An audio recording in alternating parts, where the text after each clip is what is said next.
بتحداكي تاخدي توقيع نانسي عجرم. هو فعلا تحدي لأن نانسي عجرم عالمية، ممكن يكون الوصول إلى صعب، بس يلا خلينا نروح لبنان. ليلي ما بيعرف، عم جمع توقيع من مشاهير العالم، والهدف انه نوصل لميسي، وراح يكون في تي شيرت الي وتي شيرت الكون، وراح اختار الرابح من المتابعين. لا تنسوا تعملوا فولو. وصلت لبنان وهذا صحن التبولة، خايفة أكل وانسى التوقيع.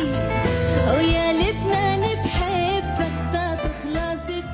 انتوا بتعرفوا انه نانسي عجرم الفنانة العربية الوحيدة يلي كانت جنب سيلين ديون وجينيفر لوبيز، وطبعا ما فينا ننسى انه بيلي ايليش بتغني اغاني نانسي عجرم.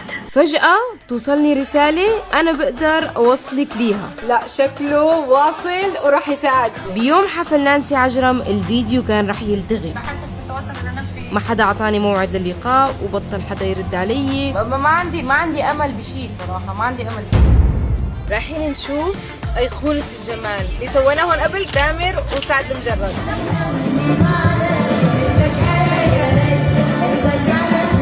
فجأة اجاني تليفون وقالوا لي تعالي نانسي عجرم بدها تشوفك انت.